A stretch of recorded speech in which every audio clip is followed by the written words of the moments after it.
최근에 이탈리아 여행을 다녀왔는데 많이 걷기도 하고 또 신은 지 워낙 오래돼서 신발을 이렇게 못 쓰게 됐어요. 별 수 없이 피렌체 현지 신발 매장을 갔습니다. 당시 저에게는 낯선 온이라는 브랜드가 있더라고요. 직원분 추천을 받아서 이 모델을 신어봤는데 신자마자 든 생각은 와, 진짜 편하네 였습니다. 3주간 온 신발을 데일리로 신어본 후기를 말씀드리자면 정말 편합니다. 다른 운동화는 몇 시간만 신어도 발이 불편했던 경험이 많은데 이 신발은 그렇지 않더군요. 다른 모델은 모르겠지만 클라우드 틸트의 경우 저는 정 사이즈로 신었습니다.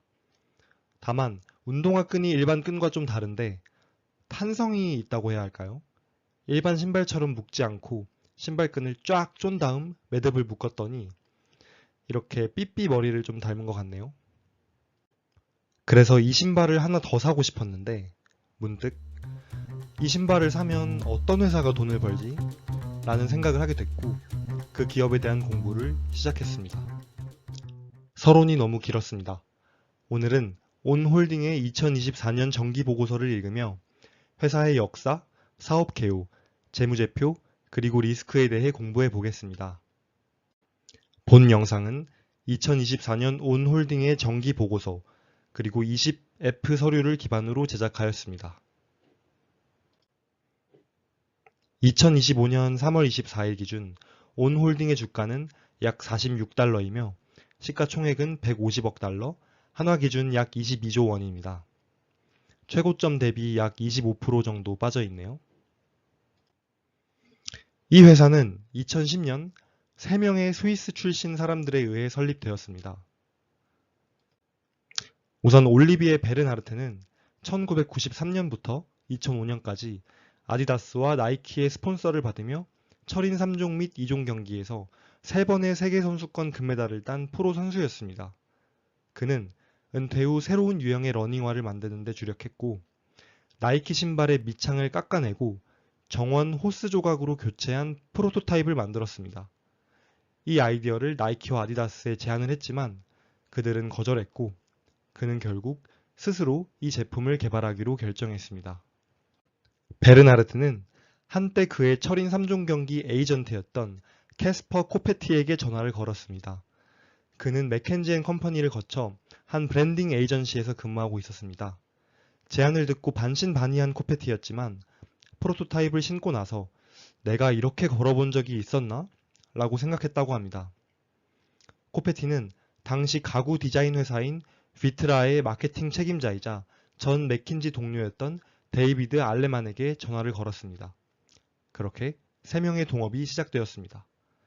베르나르트는 신발 기술 개발 그리고 프로 운동 선수들의 신발 테스트에 집중했습니다. 코페티는 유럽, 미국, 일본 등을 돌며 러닝 매장 주인들에게 운동화를 신고 함께 조깅을 하러 가자고 간청했습니다. 알레만은 아시아 공장들을 설득해 그들이 원하는 품질과 규모로 신발을 제조하도록 했습니다. 소규모 사업을 전문화하고 성장시키는 데 도움을 받기 위해 이 3명의 창업자는 코페티의 스노우보드 친구였던 마크 마우러를 영입했습니다. 마크 마우러는 당시 중부 유럽에서 편의점 체인을 운영했던 발로라 리테일의 사업 개발 및 마케팅 책임자였습니다. 그는 회사의 CFO이자 자신의 상사였던 마틴 호프만에게 자신이 스위스 신발 스타트업으로 이직하기로 했는데 마침 그들이 CFO를 찾고 있다더라 라고 얘기했습니다. 이 제안을 수락한 마틴 호프만은 CFO의 역할을 수행하기 위해 온으로 함께 이직했습니다. 그들은 2021년 1월부터 현재까지 공동 CEO의 역할을 수행하고 있습니다. 그리고 2018년 여름 스위스 테니스 스타 로저 페더러는 나이키와의 오랜 파트너십을 종료하고 유니클로와 10년 3억 달러의 빅딜을 성사시킵니다. 그러나 유니클로는 신발을 만들지 않았고 마침 그의 눈에 아내인 밀카가 신고 있는 온 신발이 들어왔습니다. 이미 스위스에서는 온의 시장 점유율이 40%까지 올라왔고 또 스위스 기업을 돕고 싶은 마음에 그는 온 파트너들과 저녁 식사를 하게 되었습니다. 온 사무실에 방문한 페더러는 클라우드 서퍼 모델을 경험한 후 3% 지분 매수를 결정했습니다. 이는 온이 로저 페더러라는 엄청난 홍보대사를 얻을 뿐더러 테니스 시장에 본격 진출하는 계기가 되었습니다. 2010년 스위스 알프스 산맥에서 시작된 온 러닝은 2021년 뉴욕 주식시장에 상장되었고, 페더러는 그의 누적 테니스 대회 상금보다 더 많은 가치의 주식 부호가 되었습니다. 사업 개요에 대해 보겠습니다. 러닝화 판매로 시작했지만 현재 러닝, 트레이닝, 테니스 등 다양한 종류의 운동화와 의류, 액세서리를 모두 판매하는 프리미엄 스포츠웨어 브랜드로 탈바꿈 중입니다. 2024년 매출은 전년 대비 29% 증가했으며 2023년 매출은 전년 대비 46% 증가했습니다. 약 80개 국가에서 제품을 판매하고 아메리카가 약 64%로 가장 큰 비중을 차지하고 있습니다. 온의 미션은 움직임을 통해 인간 정신에 불 붙이자입니다. 회사의 장기적인 비전은 세계 최고의 프리미엄 스포츠웨어 브랜드가 되는 것입니다. 이 비전을 이루기 위해 세 가지 성장 전략을 취하고 있습니다. 첫째, 회사의 시작이자 본체인 러닝 제품에 집중하는 것입니다. 둘째, 회사가 소비자에게 직접 제품을 판매하는 DTC 채널을 강화하고 현재 무섭게 성장 중인 중국 시장을 공략합니다. 셋째, 트레이닝 및 테니스 등 새로운 시장으로 확장하며 단순히 신발만 파는 회사가 아닌 머리부터 발끝까지 커버하는 스포츠웨어 브랜드로 탈바꿈하고자 합니다. 기술 혁신에 많은 투자를 하고 있는데 대표적인 기술인 클라우드텍은 개별적인 구름 모양 포드를 신발 밑창에 배치해 착지 시 충격을 흡수하고 추진력을 향상시키는 쿠셔닝 시스템입니다. 마치 구름 위를 걷는 느낌이 듭니다. 라이트 스프레이 기술은 로봇의 도움을 받아 1.5km 길이의 필라멘트살을 단일 단계로 분사해서 초경량 어퍼를 제작하는 방식으로 신발 어퍼를 만드는데 3분이면 충분합니다. 온의 사이클론 프로그램은 신발을 구매하지 않고 구독하는 서비스입니다. 매월 29.99달러를 지불하면 집으로 클라우드 네오라는 러닝화가 배송됩니다. 이 신발은 피마자 C 성분을 이용해 제작됐기 때문에 재활용 가능합니다. 신나게 달리다가 신발이 닳거나 마모되면 회사로 신발을 보냅니다. 회사는 이 신발을 갈아서 새 신발을 탄생시킵니다. 사용자는 환경 친화적인 새 신발을 6개월에 한 번씩 받을 수 있습니다. 러닝 시합, 일상 러닝, 테니스 등 다양한 상황에 대한 라인업을 머리부터 발끝까지 제공하고 있습니다. 온은 아직 자체 제조시설이 없고 25개 미만의 외부 공급업체의 제조를 맡기고 있습니다. 공급망 리스크 분산을 위해 특정 모델의 경우 최소 2개 이상의 공급업체를 활용하고 있습니다. 신발은 대부분 베트남에서 생산되며 의류 및 액세서리는 베트남, 터키, 중국 등 여러 국가에서 제조되고 있습니다. 2024년 온의 유통구조는 풋라커 등의 도매 파트너가 59%, 소비자 직접 판매가 41%입니다. 우선 도매 채널의 경우 풋라커, JD 스포츠 등 전 세계적으로 1,500개 이상 스토어에 입점한 상태입니다. 매장 내에 좋은 진열 위치를 확보하고 매장 내 매장을 운영합니다. 또 철저한 재고 관리를 통해 정가 판매율을 극대화하고 브랜드 가치를 유지합니다. DTC 채널의 경우 이커머스와 오프라인 매장으로 나눌 수 있습니다.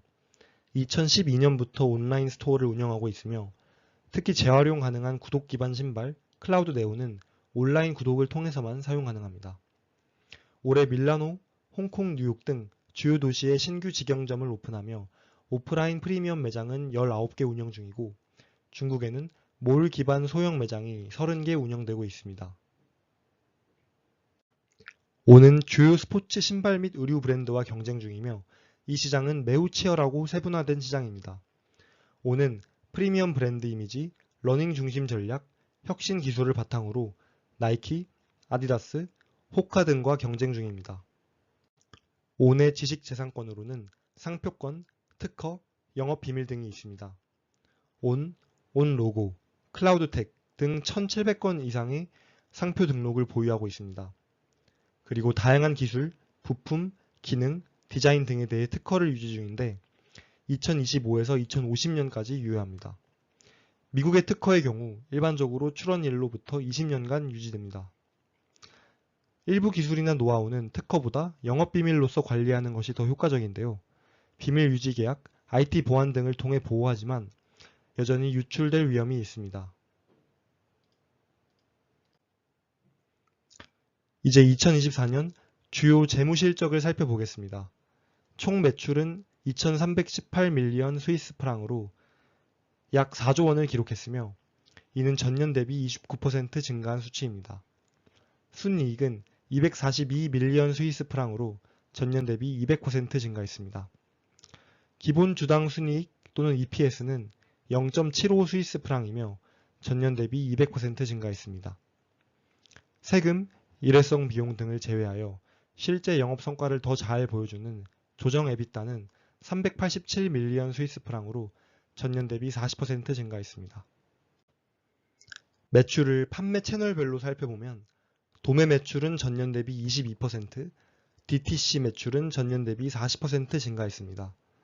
브랜드 인지도 증가, 신규 매장 오픈 등에 힘입어 DTC 매출이 크게 증가한 점이 눈에 띕니다.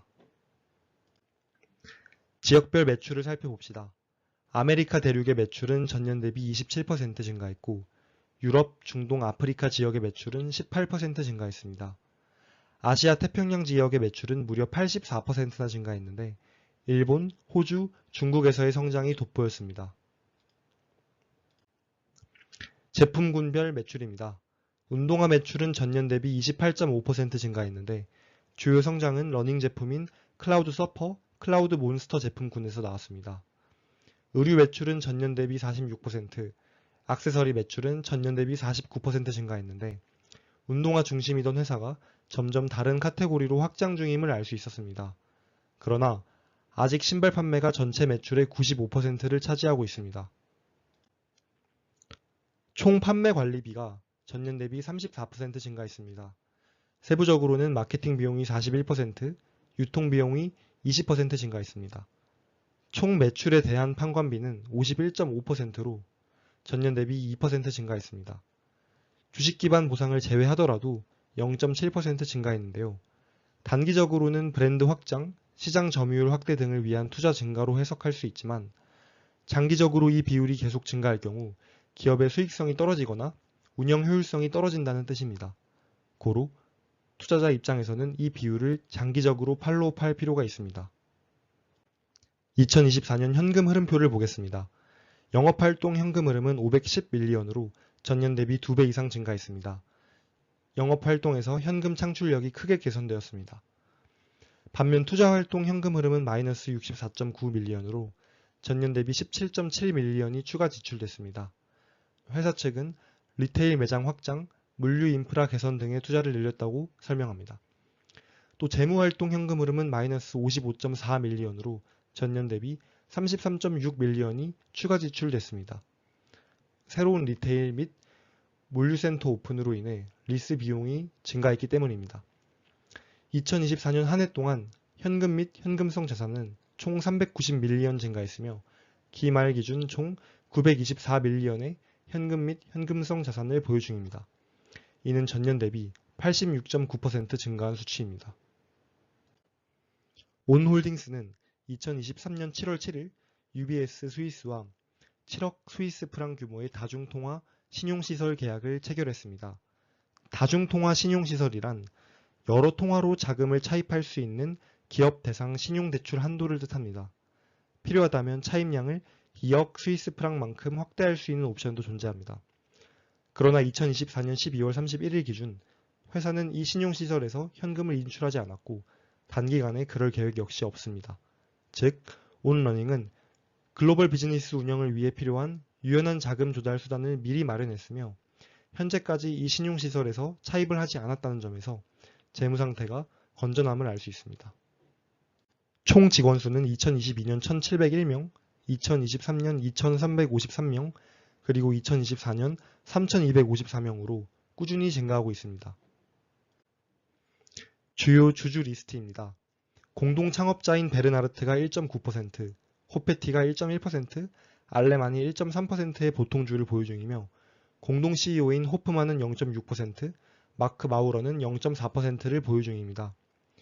주요 기관 투자자로는 피델리티가 10%, 얼라이언스 번스틴이 6%를 보유 중입니다.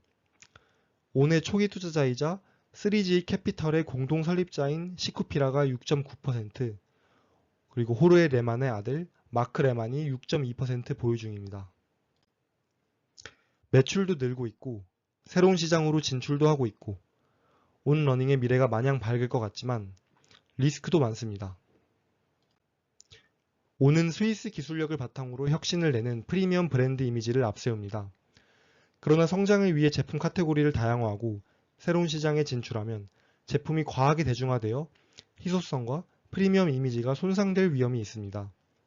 두 번째, 주로 소셜미디어 및 디지털 마케팅 전략을 펼치는데 이는 비판적인 제품 후기에 취약합니다. 또 로저 페더러뿐만 아니라 인스타그램 팔로워 1.7억 명을 자랑하는 배우 젠데이아를 앞세워 지역 기반 마케팅을 선보이고 있는데 이것도 실패할 가능성이 있습니다. 그리고 2024년 파리올림픽 동메달리스트이자 보스턴 마라톤 우승자 헬렌 오비리 등 엘리트 운동선수들의 후원 비용이 점점 증가하고 있는 것도 리스크입니다.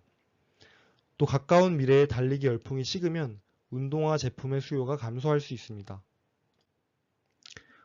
오랜 역사와 거대한 자본을 가진 경쟁 업체들이 가격 인하 압박을 줄 수 있고 또 온러닝의 기술을 모방할 가능성 또한 존재합니다. 도매 파트너의 재정 상태가 불안정해지면 온러닝 제품에 대한 주문 취소 가능성이 증가할 수 있습니다. 그리고 경기 침체가 온다면 비필수 소비재인 프리미엄 신발과 의류는 수요가 감소할 수 있습니다. 두 번째 리스크는 운영 및 유통에 관한 것입니다.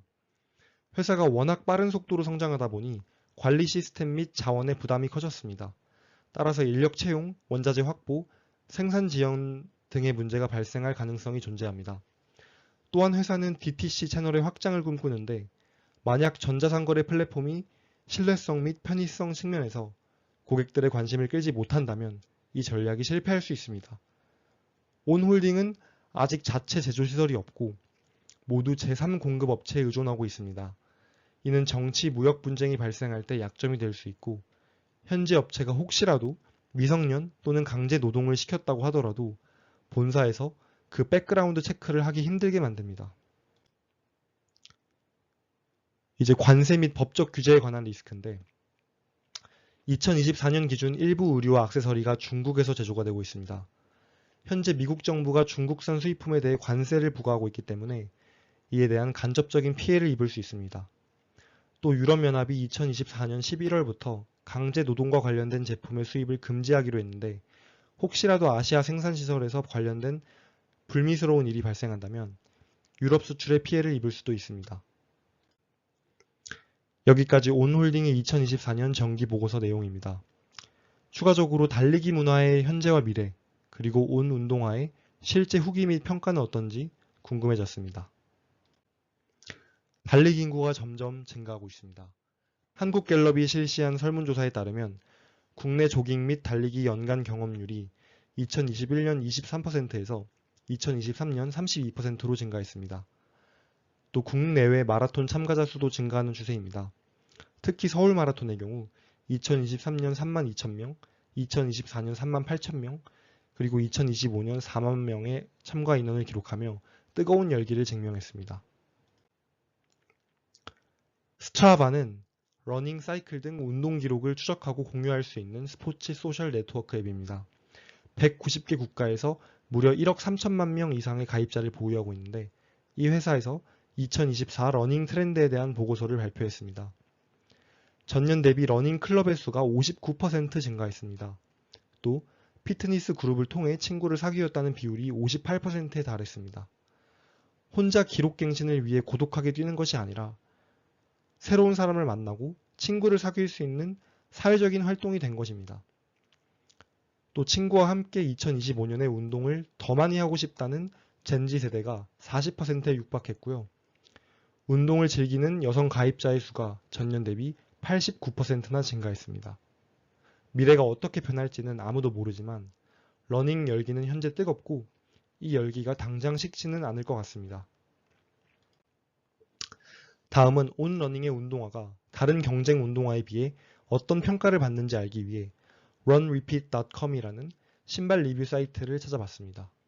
최고 평점을 받은 브랜드는 아디다스, 퓨마, 살로몬, 아식스, 나이키 등이었습니다.